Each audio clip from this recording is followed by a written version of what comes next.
मन से जो छोड़ देता है उनको दुख नहीं होता है, और जो मन से नहीं छोड़े हैं और अंत में तो उसको जाना ही पड़ेगा, तब रोते हुए जाएंगे ना, रोते हुए जाएंगे कि नहीं जाएंगे। हमारा मन नहीं, आप मान लो जाए यहाँ पर बैठे हैं, ठीक है, आपका मन नहीं है कि यहाँ से उठ करके हम कहीं और चले जाएं, कि कोई कुर्सी पे बैठने के लिए कह दिए या यहाँ से कोई दूर बैठने के लिए, आपका मन नहीं है तो आपको दुख होगा कि नहीं होगा। और आपका मन पहले से यदि बन गया कि हमें यहाँ से उठ कर वहाँ जाना है और कह देंगे तो आप खुश होकर चले जाएंगे। तो ये होता है कि हम जिसको छोड़ना है उसको पहले ही छोड़ दिए, पहले ही त्याग दिए, तो हमें स्वाभाविक है कि प्रसन्न होना ही है मन, खुश होना ही मन, हमारे लिए बंधन नहीं बनेगा।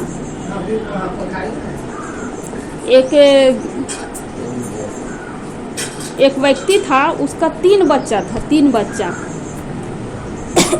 3 बच्चा रहा, तीनों बच्चा बीमार पड़ा था। तब क्या होता है, एक दिन वह व्यक्ति गली में घूमने के लिए चला जाता है, तो बीमार पड़ा बच्चा, तो फिर वही एक दिन क्या होता है, घटना घट जाती है कि शरीर छूट जाता है अचानक से, तीनों बच्चे का बहुत ज़्यादा बीमार रहा। और फिर उसकी पत्नी क्या करती है कि उस तीनों बच्चे के लाश को ले जा कर के खाट के नीचे रख देती है। उसकी माँ समझदार, वो पत्नी समझदार थी। तब फिर आते हैं गली से ना, गली घूम कर आते हैं उनके पति, वह व्यक्ति, तब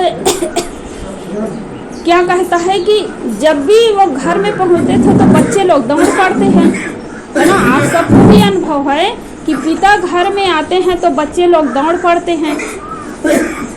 तो बच्चा दिखाई नहीं दिया, तो अपनी पत्नी से पूछता है कि बच्चे कहाँ हैं, दिखाई नहीं दे रहे। तो उनकी पत्नी क्या बहाना करती हैं कि बच्चे अभी सोए हुए हैं। उसके लाश को खाट के नीचे रख दिए ढक करके, कहे कि बच्चा अभी सोए हुए हैं, आप भोजन कर लीजिए। भोजन करने के लिए बिठा दिए अपने पति को, भोजन पारस कर रहे हैं। और फिर भोजन पारस करके क्या बोलते हैं पता है कि स्वामी जी, आज हम पड़ोसी के यहाँ से जो वस्तु लाए थे, बर्तन लाए थे, उसको पड़ोसी मांगने के लिए आए। तो उनके पति ने क्या कहा कि सामान उनका था, बर्तन उनका था, तो उनका अधिकार है, तो अपने वस्तु को लेने के लिए आए थे तो बड़े प्रेम से दे देना चाहिए। इसमें हमें दुखी होने की क्या ज़रूरत है, क्योंकि सामान तो उनका रहा ना। तब क्या होता है, फिर कह दिए कि सामान उनका था तो बड़े प्रेम से दे देना चाहिए। पत्नी ने स्वीकार किया कि सही बात है। भोजन करके उठा, फिर सोचते हैं कि इतने देर तक बच्चे सोए हैं, रोज़ तो ऐसा नहीं होता था। तो उनकी पत्नी जो है उसके हाथ पकड़ करके वही बच्चे के लाश रखे थे ना खाट के नीचे, वहाँ पर ले जा कर के दिखाए कि ये बच्चा है। फिर वो देखा कि बच्चा नहीं है, सिर पटक पटक करके इतना रोया, खूब रोया। तब उनकी पत्नी क्या कहती है, उनको सिखाने के लिए कहे थे कि बर्तन लाए नहीं थे वो पड़ोसी के यहाँ से, समझाने के लिए कहे थे। तो स्वामी जी अभी तो आप बोल रहे थे ना कि सामान जिनका है उसको बड़े प्रेम से दे देना चाहिए, उसमें दुखी होने की क्या बात है। तो बच्चे को तो हमें भगवान ने दिए थे ना। पत्नी कहने लगी कि बच्चे को हमें भगवान ने दिए थे तो हमें उस पर दुखी होने की ज़रूरत नहीं है। अब ले गए, जो दिए थे वो ले गए, उसमें हमारा क्या हाथ है बताओ। तो पत्नी को भी वैराग हुआ, ये शब्द सुन करके पति को भी वैराग हुआ। तो हम सोचते हैं कि कितना भी निकट के लोग हो, कितना भी प्यारा हो, दिल में जो दिल बन के धड़के गए तो न देखा जरा मुड़ के। कितना भी लगाव है, आप उनके लिए शरीर छूटने के बाद कितना भी रोएंगे, तड़पेंगे, कुछ करेंगे, वो मुड़ के नहीं देखेगा आपको कि मेरा बेटा इतना रो रहा है, मेरी पत्नी रो रही है, बच्चे रो रहे हैं। कहाँ कौन मुड़ के देखने वाले, चला गया। ऐसे ही सबको एक दिन इस दुनिया से जाना पड़ेगा, और जाने के पहले हमें तैयारी करनी पड़ेगी। जब यात्रा करना होता है, छत्तीसगढ़ आप लोग गए हैं तो फिर 1 सप्ताह पहले तैयारी करते थे ना कि इतने जोड़ी कपड़ा रख लेंगे, रोटी रखेंगे, भोजन पानी सब चीज़, ताकि बीच में दिक्कत ना हो। पहुंचने के बाद तो व्यवस्था हो जाएगी, लेकिन रास्ता में कहीं गड़बड़ हुआ तब कहाँ मिलने वाले हैं। तो ऐसे ही जाने के पहले हमें ये सब तैयारी करने की आवश्यकता है, ध्यान करने की, चिंतन करने की, मनन करने की। हम कहते हैं जिस समय शरीर छूटा जाएगा उस समय देखा जाएगा, मन को अच्छा बना लेंगे। और फिर क्या होता है, जहाँ आशा तहाँ बासा हुई, उसको कोई नहीं बचा सकता है। जहाँ आपकी इच्छा होगी, आशा होगी, वहीं बासा होगा। चाहे कीड़े मकोड़े खाने में हो, कुत्ता बिल्ली के, चाहे आदमी के, चाहे कुछ भी हो।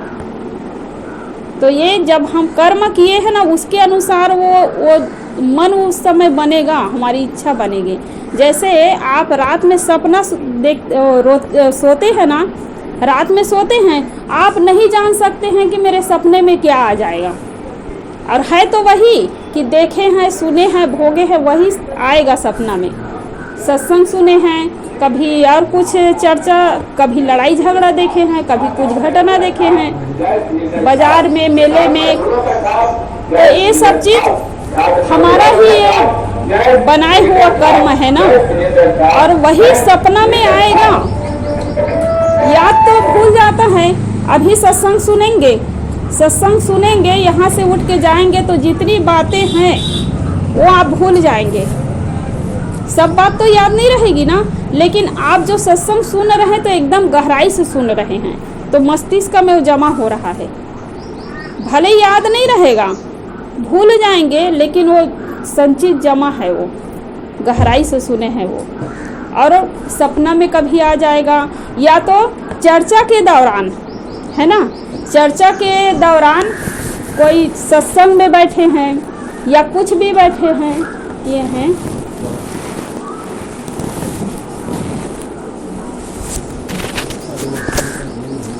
चर्चा के दौरान कुछ भी ऐसी चर्चा निकलेगी तो आप कहेंगे ना कि हाँ वो आई थी छत्तीसगढ़ से साक्षी साहब, तो हमें ऐसे ऐसे बोल रहे थे, बता रहे थे, वो भी ऐसी बता रही थी। देखिए आप भूल तो जाएंगे, कल ही भूल जाएंगे, लेकिन मस्तिष्क में रहेगा तो वही एक दिन निकलेगा। अभी वो क्या बोलते हैं बाबा को, रामचरित, तो वो बहुत पहले की बात बताते हैं कि हम महेश साहब जी के साथ में 6 महीना रहे। 6 महीना रहे तो बहुत कुछ मिला उनको। तो बीच बीच में साहब जी वहाँ हम लोग गए थे तो ऐसे हुआ, ये सब साखी दोहा बीच बीच में बोलते हैं। तो भूल तो गए कि बाद में कि इतने दिन बाद, लेकिन जब चर्चा के दौरान निकलती है कोई बात ना, तो बात तुरंत याद आती है। तो कहाँ से याद आती है आप बताइए? मस्तिष्क में जमा है तब याद आती है। तो ऐसे ही जब सपना में आता है तब हमारे अंदर है वही याद, सपना में आएगा, बाहर से नहीं आता है। तो ऐसे क्या होता है कि शरीर छूटने के बाद भी जो भी कर्म किए हैं वो हमारे आंखों के सामने रहेगा। आप उस समय अपने मन को ठीक नहीं कर सकते हैं, आप अपने मन को बना नहीं सकते हैं। तो इसलिए अभी से ये सब करने की ज़रूरत है। बाद में कर लेंगे, कल कर लेंगे तो कल कभी आता नहीं है। कल करते करते काल आ जाता है। कभी दान देने की इच्छा हुई तो आप कल पर टाल दिए, किसी की सेवा करने की इच्छा हुई तो कल पर टाल दिए, सत्संग में जाने की इच्छा हुई तो कल पर टाल दिए। तो कल करते करते समय को टालेंगे तो कभी हम सत्संग में जा नहीं सकते, कभी अच्छा काम कर नहीं सकते हैं। एक बार क्या हुआ कि युधिष्ठिर जो है धर्मराज बहुत ज्ञानवान, तो कुछ काम में व्यस्त रहे वो। उस समय एक भिखारी आया कुछ लेने के लिए। तो उन्होंने क्या कहा कि आज मेरे पास समय नहीं है, ठीक है ना, आज मेरे पास समय नहीं है तो मैं कल दे दूंगा, कल दे दूँ। अब इस बात को भीम जो है सुन रहे थे, उनके भाई धर्मराज के भाई भीम सुन रहे थे। तो जो बाजा होता है ना, नगाड़ा जो बाजा बजाया जाता है, विजय का घंटा बजाया जाता है। तो एक युद्ध होगा तब 1 घंटा बजाने का होता है, आप लोग सीरियल में देखे भी हैं। 2 युद्ध कोई जीतेगा तब 2 घंटा। अब फिर भीम क्या करने लगे, अनगिनत बजाने लगे, खूब बजाने लगे। धर्मराज देखते हैं, सुनते हैं, सब सुन करके आश्चर्यचकित हो गए कि क्या हो गया, कौन विजय प्राप्त करके आए हैं कि ये घंटा इतना बज रहा है। एक युद्ध, 2 युद्ध नहीं, अनगिनत बजाए जा रहे 50 बार। तब युधिष्ठिर आकर पूछते हैं कि भाई किसने युद्ध जीत लिया है, क्या तुम विजय प्राप्त करके आए हो कि ये घंटा बजा रहे हो इतना अनगिनत। कहे कि भैया मैं नहीं जीता हूँ, कह रहे कि मैं नहीं जीता हूँ भैया, आपने जीता है, आपने मृत्यु को जीत लिया है। क्या गारंटी है भैया कि आप कल तक जीवित रहेंगे, है ना, कल तक आप जीवित रहेंगे, ये कोई गारंटी है कि भिखारी आए तो आप कह दिए कि कल मैं दान दे दूंगा, जब पुण्य का अवसर आया तो आप कल पर टाल दिए, इसका मतलब है कि कल तक आप जीवित रहेंगे। तो युधिष्ठिर एकदम तुरंत सावधान हो जाते हैं, उनको एकदम दिल से धक्का लगता है, आंखें खुल जाती है और वो बला करके तुरंत देते हैं। तो ये होता है जब हमें शुभ काम करने का अवसर आता है, कोई गुरुजन आए हैं तो जा कर के हम सत्संग में बैठे, पुण्य का काम करें, किसी को दान देना है तो कल पर न टाले, आज ही दे। लेकिन शुभ काम जो है उसको हम केवल कल पर टालते रहते हैं, और कल पर टालेंगे तब क्या होगा, कभी जीवन में कुछ हो ही नहीं सकता है, कभी जीवन में आप कुछ कर ही नहीं सकते हैं। इसलिए आज ही कर लेना चाहिए, काल करे सो आज कर, सदगुरु कबीर साहब को दोहा ही है, काल करे सो आज कर, आज करे सो अब, पल में परलय होएगा बहुरी करेगा काम। जब पाप कर्म होता है उसके लिए हम कभी नहीं सोचते हैं कि आज नहीं कल कर लेंगे। कोई आपको गाली दिए तो आप कभी नहीं सोचेंगे कि आज नहीं कल कर लेंगे, लेकिन अच्छा काम के लिए लोग कितना सोचते हैं। इसलिए भजन में भी कहते हैं, गुरु से कर ले मेल गंवारा, क्या सोचत बारंबारा। अच्छा काम के लिए कितने बार सोचते हैं कि आज नहीं कल, आज नहीं कल। आज मुझे शादी में जाना है तो सत्संग में ना जाऊं, आज मुझे मुंडन के कार्यक्रम में जाना है तो सत्संग में ना जाऊं, आज और कहीं जाना है, बाजार जाना है, मेले में जाना है तो सत्संग में ना जाऊं। तो सत्संग के लिए आदमी टालता है कि जब खाली रहेंगे तब देखा जाएगा, जबकि एक खुद का काम है, ये निजी का काम है, और इसके लिए आपके पास समय नहीं, इसके लिए हमारे पास समय नहीं है। समय टाला जाता है। भोजन एक व्यक्ति करेगा, पूरे परिवार का पेट नहीं भर सकता है। ऐसे एक व्यक्ति सत्संग सुन ले तो पूरे परिवार का कल्याण नहीं हो सकता है। शादी का निमंत्रण आएगा तो एक व्यक्ति चला जाएगा तो आपका काम बन जाएगा, लेकिन भोजन एक व्यक्ति करेगा तब नहीं हो सकता। ऐसे ही ये कल्याण का काम है, ये साधना के सत्संग भजन है, कीर्तन है, ये अपने लिए हैं। और हमारे पास खुद के लिए समय नहीं है, परिवार के लिए समय है, समाज के लिए समय है, देश के लिए समय है, सबके लिए समय है ना। और इसी में करते करते हम अपने को खो देते हैं। सब चीज़ की जानकारी होती है लेकिन अपनी जानकारी नहीं हो पाती है। इसलिए भजन में कहते हैं, बहुयंत्र मसीने रचि दिन्हा, विज्ञान क बहु शोधन किन्हा, नहीं ज्ञान हुआ मैं दृष्टा खुद चेतन में, वे जीवय है बचपन में। तो शरीर भले बूढ़ा हो जाता है, यदि खुद का ज्ञान नहीं है तो बचपना ही है कहना चाहिए। और जो बच्चा छोटा है, वही एक दृष्टांत बताई ना कि 4 साल का बच्चा, उसको उनके माँ से ज्ञान मिला कि वो जो बच्चा जन्म लिया था वो दुनिया से चला गया, इतने मात्रा से ही उनको बोध हो गया और बैराग करने के लिए निकल गया। तो हमें शब्दों की चोट लगती है तब ना, तो दुनिया की जानकारी लेते हैं लेकिन खुद का ज्ञान नहीं होता है, तो बच्चा ही बना रहता है, वो शरीर भले बूढ़ा हो जाता है, बाल भले पक जाता है। तो हमें खुद का ज्ञान करना है, हमारे भीतर बैठा है जो चेतन है, आत्मा है। कहे कई लोगों को पूछ देते हैं, मान लो जाए कि चेतन आत्मा कहाँ है, उसका निवास कहाँ है, तो बता ही नहीं पाता है। तुम कौन हो कहेंगे तो बता ही नहीं पाता है। कि शरीर का नाम बताएंगे, मतलब तुम और तुम्हारा में अंतर है कि नहीं है, हमारे भैया लोग भी बैठे हैं। तुम और तुम्हारा में अंतर है ना, मैं और मेरा में अंतर है। ज्ञान की बातें हैं, इसीलिए हमको अच्छा लगा। नहीं, हमें अच्छा लगा आप लोग बैठे हैं तो इसलिए कह रहे हैं कि मैं और मेरा में अंतर होता है, तुम और तुम्हारा में अंतर होता है। आप कभी भी कहेंगे, क्या कहेंगे पता है, मेरा शरीर क्या करे साहब जी, मेरे शरीर में दर्द हो रहा है, मेरे हाथों में दर्द हो रहा है, मेरा पैर में मतलब आप खुद कहते हैं कि मेरा। और कोई पूछ दिया जाए कि तुम कौन हो, तब क्या कहते हैं कि मैं अमुक हूँ। नाम के लिए भी पूछेंगे ना तुम्हारा क्या नाम है, तो आप उस पर मेरा लगाएंगे, मेरा अमुक नाम है। मैं कहेंगे नहीं, उस नाम के लिए आप मैं नहीं कहेंगे, लेकिन उस पर गहराई से नहीं सोचते हैं कि कोई पूछे कि तुम कौन हो, तो आप अपने शरीर का नाम बताएंगे। आप शरीर का नाम कब रखे हैं आप बताइए।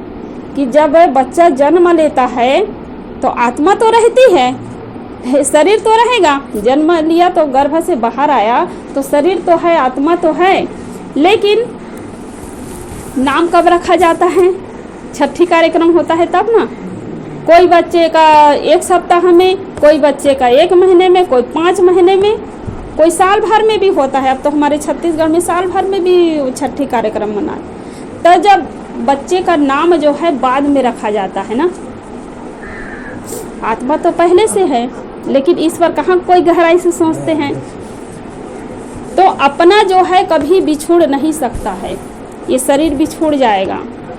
और जो मिले हैं, जो मिला है वो बिछुड़ेगा ही, तो शरीर भी हमें मिला है, शरीर भी छूटेगा। तो इसके लिए हमें बाहर से अपने मन को मोड़ने की आवश्यकता है। जब परिवार में एकदम खुश रहते हैं, एकदम मस्त रहते हैं, अनुकूल प्राणी मिले हैं, अनुकूल पत्नी मिले हैं, अनुकूल बच्चे मिले हैं, नाती पोताऊ मिले हैं, तब जब वैराग की चर्चा करो तो उनको बेकार लगेगा। ठीक है ना, उनको बेकार लगेगा कि साहब लोग कहाँ है, तो वैराग की बात बता रहे। जब आपको वहाँ से जब ठोकर मिलता है, परिवार से जब ठोकर मिलता है, तब एक ज्ञान का बात जो है आपको सुनने का मन करता है, उसमें रुचि लगती है कि सही बात है, ये सत्संग है, ये हमारे लिए आधार है, ज्ञान है हमारे लिए आधार है, धर्म ग्रंथ है हमारे लिए आधार है। परिवार आपको धोखा दे सकता है और बाकी सब धोखा दे सकता है, लेकिन जो ज्ञान है, सत्संग है, भक्ति है, गुरुजन है, ये हमारे लिए आधार है। और यहाँ जिसका मन लगता है वो कभी दुखी नहीं हो सकता है। जो सत्संग में जुड़ा है अच्छे से, परिवार से भी ठोकर मिलेगा, बहू पानी नहीं देगी, पत्नी बात नहीं मानेगी, बेटा बात नहीं मानेगा, तब भी दुख नहीं होगा, क्योंकि अपने अपने कर्म है। हमारा कर्म अच्छा रहेगा तो हमें मिलेगा, और कर्म अच्छा नहीं है तो नहीं मिलेगा। हम कहते हैं कि हमारे 4 बेटे हैं, हमें किस बात की दुख है, लेकिन समय आने पर पता चलेगा ना। राजा दशरथ के कितने पुत्र थे? 4 पुत्र थे, वो भी बड़े ही सुयोग्य और आज्ञाकारी पुत्र चारों। लेकिन क्या हुआ कि जब अंतिम समय आया तब तड़पते हुए प्राण छोड़ना पड़ा। राम राम पुकारते रहे, एक भी बेटा पानी देने वाले नहीं मिले, एक भी पुत्र सामने नहीं आया। लेकिन पुत्र तो बहुत अच्छा था ना, लेकिन आपका कर्म ही गलत रहा।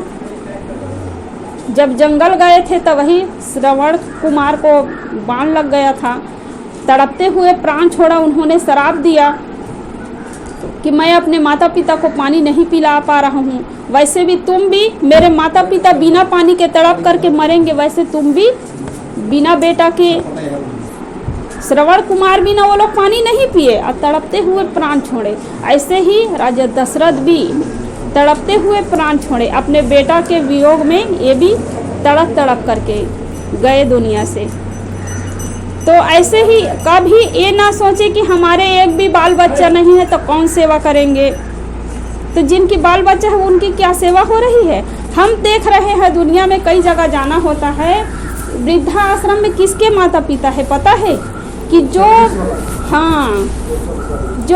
जो माता पिता ने खूब कमा करके, मेहनत करके, मजदूरी करके, उसका माता है मथुरा में तो ऐसे ही होता है कि पढ़ा लिखा करके बड़ा कर दिए, मेहनत किए कि मेरा बेटा पढ़ लिख करके बड़ा हो जाएगा, डॉक्टर बनेगा, मास्टर बनेगा, खूब पैसा कमाएगा तो हम ऐसो आराम की ज़िंदगी जिएंगे। लेकिन वही बेटा आपको वृद्धाश्रम में डालता है जिनके पास पैसा है। उनके पैसा है उनके पास, लेकिन उनके पास समय नहीं है। और समय क्यों नहीं है? आप उनको बचपन में संस्कार नहीं दिए हैं, तो आपकी कहाँ सेवा करेंगे, आपके लिए लगाव कहाँ रहेगा। आज हम देखते हैं माता पिता की बच्चा छोटा है तभी से पैसा कमाने के लिए सिखाते हैं कि मेरा बच्चा ये काम करेगा, वो काम करेगा तो खूब पैसा आएगा, लेकिन कभी संस्कार की बात नहीं बताते हैं, कभी संस्कार की बात नहीं बताते हैं, अच्छी बात नहीं बताते हैं। कि कोई ऐसे माता पिता हो कि स्कूल में पढ़ने के लिए तो बच्चे को भेजा जाता है, लेकिन क्या स्कूल से वापस आता है बच्चा घर में शाम के समय, और आप काम से आते हैं घर में शाम के समय, आप अपने बच्चों को क्या पूछते हैं कि बेटा आज बताओ कि तुम आज अपने जीवन में कौन से अच्छा काम किए हो, आज दिन भर के समय में कौन सा अच्छा काम किए हो।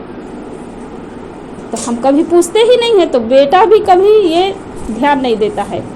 अगर पूछा जाए तो अच्छा काम नहीं किया है तो अच्छा काम ढूंढेगा कि मेरे पिताजी पूछेंगे, मेरी माँ पूछेगी तो मैं क्या जवाब दूंगा। जब मास्टर जो है होमवर्क का दिए रहते हैं किसको बना करके लाना, तो बेटा सोचता है ना, लड़का सोचता है कि मैं लिख करके नहीं ले जाऊंगा होमवर्क करके, तो फिर मास्टर को क्या जवाब देंगे। तो ऐसे ही आप कुछ अच्छा शब्द, अच्छा प्रश्न पूछिए, अच्छी कहानी बताइए, अच्छी बातें बताइए। कोई धर्म ग्रंथ पढ़ते हैं या सत्संग सुनते हैं तो उसकी बात बताइए। तो इसलिए क्या होता है कि कई घरों में जो दादा है दादी है वो सत्संग में जुड़े हैं, तो बच्चों को पूछा जाए ना आपको ज्ञान कहाँ से मिला, सत्संग आपको कहाँ से मिला, अच्छी कहानी है, साक्षी दो कहाँ से मिला, तो क्या कहते पता है बच्चे लोग कि माता पिता का नाम नहीं लेंगे, साहब जी हमारे दादाजी ने हमें सिखाया। तो दादाजी सत्संग किए हैं तो दादाजी बता रहे हैं, माता पिता सत्संग ही नहीं किए तो माता पिता कहाँ बताएंगे। तो बच्चा क्या कहते हैं कि दादाजी हमें सिखाए हैं। तो ये जब हमारा जीवन अच्छा बनेगा तब हम बच्चों को भी अच्छा सिखा सकते हैं, और हमारा जीवन ही अच्छा नहीं है तो क्या सिखाएंगे, कुछ सिखा ही नहीं सकते हैं। एक बूढ़ा बाबा आँख से बहुत कम दिखाई देता था, उनको बूढ़ा था, आँख से कम दिखाई देता था, लेकिन क्या होता है कि सत्संग कहीं पर भी होता था तो जाता था। वो मास्टर क्या नाम है उनका, वहाँ पर उधर ही भोजन किए ना उस दिन, हाँ, तो आँख से कम दिखाई दे रहे हैं, लेकिन पहले सत्संग किए हैं तो उनका मन तो सत्संग में लगेगा ना, ज्ञान की बात सुनने में अच्छा लगा। उस दिन गए थे तो बहुत अच्छा ज्ञान जानते हैं, बीजक भी अध्ययन किए हैं। तो ये होता है कि सत्संगी रहा, समय ऐसा आया कि आँख से कम दिखाई देने लगा। अब वो क्या करता था, कहीं पर भी सत्संग होता था तो जाता ही था। तो एक जवान व्यक्ति चौराहे पर बैठ करके उनको देखता था, उस व्यक्ति को, बाबा जी को, कि ये आँख से भी कम दिखाई दे रहे हैं, आँख से ठीक से देख नहीं पा रहे, सत्संग में जाने से क्या फ़ायदा, कान से भी बहरे हैं, ठीक है ना, कान से भी बहरे हैं तो सत्संग में जाने से क्या फ़ायदा। 2 दिन देखा, फिर पूछ लेता है खड़ा करके वही चौराहे पर कि बाबा जी आप रोज़ सत्संग में जाते हैं तो आपको क्या लाभ मिलता है। आप आँखों से देख नहीं सकते हैं, संतों के दर्शन नहीं कर सकते हैं, ना कान से सुन सकते हैं और किसी को बता सकते हैं। तो बूढ़ा बाबा ने बड़ा गजब का उत्तर दिया, कहा कि बेटा यह बात तो सच है कि मैं आँख से अंधा हूँ, यह बात भी सच है कि मैं कान से भी बहरा हूँ, लेकिन मैं सत्संग में इसीलिए जाता हूँ, जीवन में मैं खूब सत्संग किया हूँ तो मुझे अच्छा लगा, मुझे अच्छा अनुभव हुआ, मेरा जीवन अच्छा है। भले आँख से कम दिखाई दे रहा है, इससे मुझे मतलब नहीं है, लेकिन मैं जिस रास्ता पे चल रहा हूँ वो जगह जीवन सुधार की जगह है, मोक्ष की जगह है। और मैं ये चाहता हूँ कि मैं जिस जगह पे जा रहा हूँ तो मेरे परिवार के लोग, पड़ोसी लोग, नाती पोता कम से कम वहाँ चल कर देखेंगे, और जिस जगह पे देखेंगे जा कर के और 2 शब्द यदि सुन लिए तो उनका मन सत्संग में लगेगा, उसका भी कल्याण होगा, उसका भी जीवन सुधरेगा। और इसी भाव से मैं सत्संग में जाता हूँ। और ये हकीकत बात है कि आप यदि घर से बाहर निकलते हैं तो आपका छोटा बच्चा उंगली पकड़ करके बाहर निकलता है। आप शराब के दुकान में जाएंगे तो वो भी देखेगा कि शराब है करके तो नहीं जानते हैं बच्चा, शराब है करके नहीं जानेंगे, लेकिन देख रहा है कि बच्चा पिताजी खुद पी रहा है, मुझे नहीं दे रहे। और घर में क्या होता है, अच्छी चीज़ हो ना तो माता पिता बच्चों को पहले खिलाते हैं, अपना बाद में खाते हैं। कोई ऐसा थोड़ी ही कि माँ जो है, पिता जो है पहले अच्छी चीज़ को अपना खाए, बेटे के बाद में, ऐसा नहीं होता। लेकिन पिताजी जान रहा है कि गलत चीज़ है, इसलिए खुद पीता है, बच्चों को नहीं देता है। लेकिन बच्चे के मन में क्या प्रभाव पड़ता है, पिताजी मुझे नहीं दे रहे तो नहीं दे रहे, ये बढ़िया चीज़ है समझते हैं ना, मुझे नहीं दे रहा है, खुद पी रहा है, तो बाद में चालू करता है। फिर वो किसने सिखाया, पिताजी ने सिखाया, माँ ने ही सिखाया। तो पिता और माता यदि झूठ बोलते हैं तो बच्चा भी झूठ बोलना चालू करता है। गलत रास्ता पे चलेंगे तो वो भी गलत रास्ता पे चलेगा। आप घर में हैं और कोई मेहमान आ रहे हैं या कोई पड़ोसी पूछने के लिए, कोई काम के लिए कह दिए, बच्चा को कहेंगे आप ना, छोटा बच्चा ही हो, अभी आई थी वो गुड़िया है, गुड्डू है कि छोटा, वो कह दिए कि जाओ घर में नहीं है कह देना, तो बच्चा क्या कहेगा पता है, घर से पापा जी कह रहे हैं कि घर में नहीं है, कह देना कि घर में नहीं है, पापा जी बोल रहे, कहेंगे बच्चा, कहेंगे पापा जी बोल रहे हैं जाओ कह देना घर में नहीं, वो सीधा साफ साफ बोल देगा बच्चा, उसको थोड़ी पता है क्या झूठ है क्या सच है ना। तो ऐसे होता है कि आप अपने बच्चों को क्या सिखा रहे हैं। तो हम अपने जीवन में जैसा किए हैं, जैसे हमारा कर्म होगा, जैसे हमारा स्वभाव होगा, आचरण होगा, वही पीछे चलने वालों के लिए हैं, अपने परिवार के लिए, बाल बच्चों के लिए, पड़ोसी के लिए, सब होता है। इसलिए अच्छे कामों के लिए शुभ अवसर हैं तो उसके लिए कल्पना न टालिए, वर्तमान में करिए और अपने जीवन को सफल बनाइए।